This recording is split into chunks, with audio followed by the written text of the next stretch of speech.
Hello everyone, welcome back to the channel. In this video I'm going to walk you through an easy step on how to make reservation on booking.com without credit card, and here is a simple workaround on how you can easily do that. So open your mobile device and log in into your booking.com app, or go to the website and sign into your account using account credentials.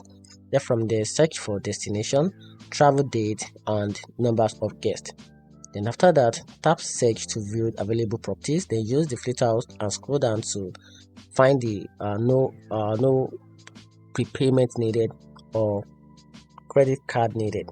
Then from there, select property that offer pay at property or allow booking without a card.